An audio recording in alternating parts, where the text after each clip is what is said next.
Hi, here we are at my design studio showroom. I recently finished this renovation this past year, and this was a total redo of our kitchen. My husband and I, we have been working on this home ourselves for over 8 years now, and slowly everything has been coming together. We ended up redoing all of the flooring. We ended up painting the entire house, doing new lighting. Everything from the ground up of this home has been redone. And now I get to reveal this beautiful kitchen that I've worked for so long on, and it's been about, I would say 6 months of a design process to about 8 months of the design process. And then after that, it was a few more months of the construction. So overall, from start to finish, I spent over a year designing and renovating this space. I hope this information provides a little bit of insight to clients as to the depth of the work that we do here and the amount of attention and time and detail that these projects take. Some of the most unique features of this kitchen renovation and design are as follows. I love the hood.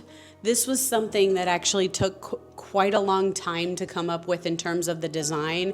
It's more of an ellipse design than an arch, and I really wanted to make sure that this detail was accurate, along with the integrated light strip that you see here. This was something that obviously took more time, craftsmanship, and expertise. When we come over to this area, you can see I had done the ellipse detail on the hood for some of these little nook hideaways, and it just adds a little bit of extra feature to the kitchen itself. We also ended up installing lighting inside these hideaways as well, which really just at night makes this entire space light up, and it's so beautiful once it's done. Now, when we come here to the cooktop, I really was tired of the separate oven and cooktop combinations. They hold a lot of crumbs. You end up just having to kind of clean down on the sides of them. That was something I did not want to do in this kitchen. I wanted to make sure my cooktop was seamlessly integrated with my countertop. And I love this combination where the oven is directly underneath it. I feel like just the overall color tones throughout the home really pull these things together. So for this island, I wanted to make sure that everything had beautiful drawer fronts and nothing had doors that you had to open with pullouts. In tighter spaces, you want less items opening and less items moving, so that way you have more walkway space for people who are moving around you.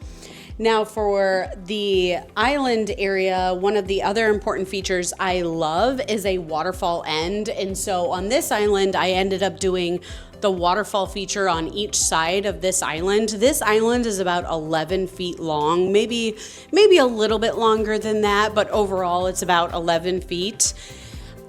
For this layout of the kitchen, did not want a sink in my island for a number of different reasons, and I'll touch on that here shortly.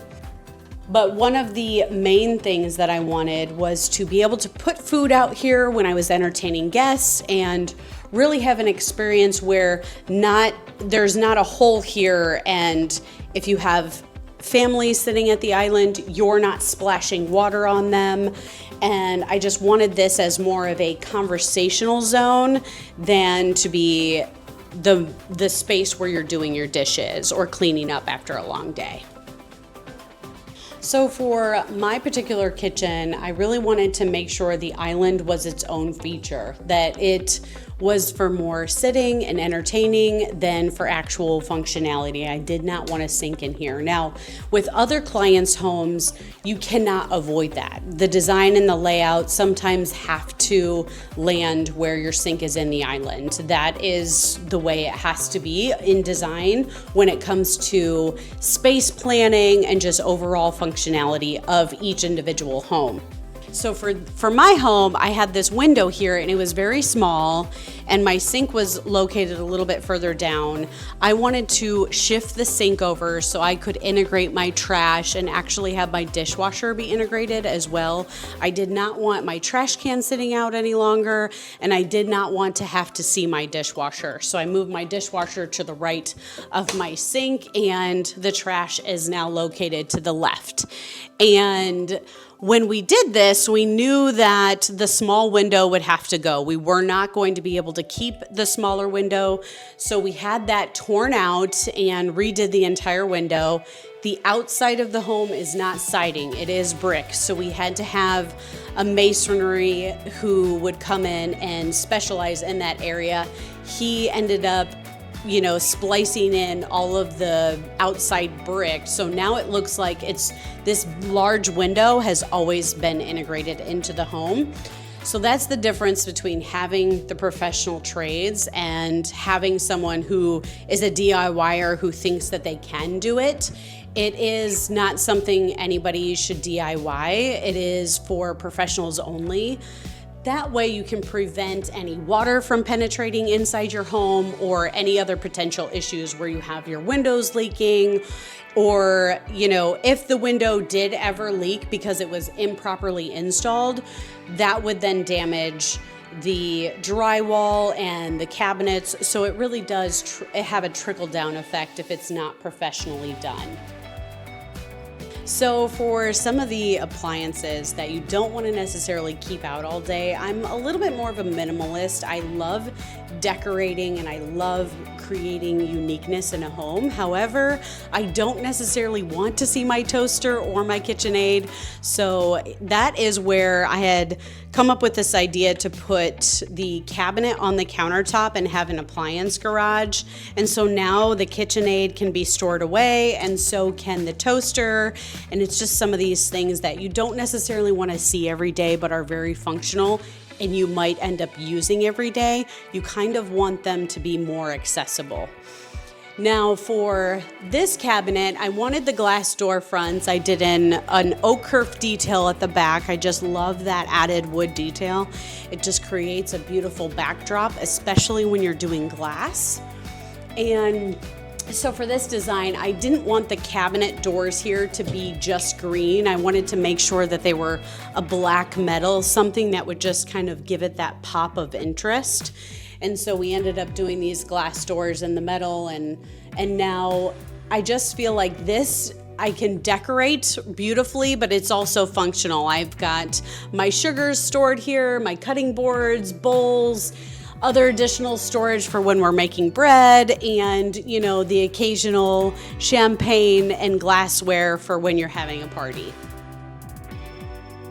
So when I was designing this coffee and wine bar area, this area of the kitchen was actually completely different. I had a coat closet here, and I also had a fridge here, and then besides that was a very skinny and thin pantry. And I really wanted to make sure that when we redid this kitchen and the island went from like 3 or 4 feet wide to 11 feet wide, and I had all the seating, that I then could do something different here. So I actually relocated the fridge, and you'll get to see that in a minute, in the pantry area. I took out the coat closet because we really weren't using it as often. So I kind of felt like it was just taking up space in this kitchen. So when I ended up redoing this entire area for the coffee and wine bar zone, I really had a few different design revisions that I was going through. A lot of them just did not wow me. When it came to the rest of the kitchen, I felt like with the hood being ellipsed and having that a little bit of arch detail in the home really made it stand out more. So I wanted to make sure to incorporate that into the coffee bar zone. So I went back and forth with my cabinet makers on this, because at first when we designed this, it was a little bit too arched and we weren't able to get the door fronts on it. So after some time going back and forth with them, we came up with this design where it was a little bit more ellipsed like the hood, and now we have these beautiful door fronts on it. So it makes it now not only elevates the space, but also makes it more functional when you can put doors on cabinetry instead of having the open shelving. I know some clients love the open shelving, but a lot of my clients find that it collects dust, and really it's just one more added step of maintenance that you would have to do in your home.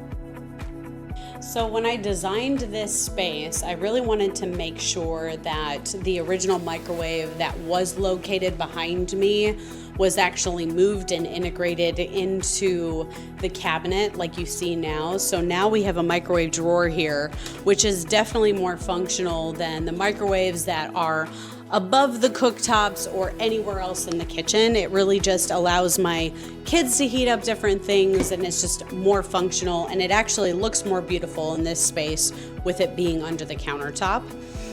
Now, as we move along here, I really wanted another sink in this space. I wanted to make sure that we had a place to rinse off fruits and vegetables. If you were making a cocktail here, you could, rinse any of the tools off in this zone, as well as making your coffee in the morning. We have a spot to fill up the coffee each day, and it really just finishes this space. If we didn't have this sink here, every day I would be walking around the island to go to the other sink that we have, and it just doesn't make it as functional as what we've designed in this space. Besides the sink area, one of the other things that is very functional in this coffee and wine bar area is the beverage fridge. I love to keep milks or juice down here for my kids and my coffee in the morning when I'm making it. I also really love this glass herringbone detail that you see here. This was not easy on the installers. I know that they had a little bit of a difficult time with this because of the herringbone. Each of those glass pieces is very individual, and it's more of a difficult install. However, when I was looking at just the overall colors in this space, I didn't want to do the kerf detail and bring it down. I wanted to actually make something unique, make something that stood out. That is what I love about designing homes, is each one can be so unique. Each one can have its unique, beautiful features that are just more of a wow factor. I really love design when you walk into a space and you look at something like this and all you can think about is, oh, that should be in my kitchen. That is what I want for not only my home, but I want that for each client that hires my services. I want them to feel as though their space is now a wow factor every time they see it. When designing this kitchen, I really wanted to move the fridge. As I mentioned before, I wanted to relocate it to a place that made more sense. Right off the garage as you come in, we have this beautiful integrated fridge now, and this stores everything we need. We have the freezer down here, an ice drawer here, which is amazing, and more freezer space below. And it really just, being that it's integrated into the cabinets, it really is a beautiful feature that I love to include in kitchens. It creates more space within the home, and it also just feels like a piece of furniture more than cabinetry or even an appliance. So I really do love that because it's more hidden away and it's just more functional. As you come further down, I ended up putting my pantry in here as well. So I have a lot of food storage in here now, and also a bread area, and I keep fruits and other vegetables in here, along with I have a little bit of a snack drawer for my kids now. So it's very seamless in terms of a process in the overall design here and the functionality in this home. If you have spaces in your home that you would love designed and renovated, feel free to reach out to White Oak Interiors. I would love to take a look at your space.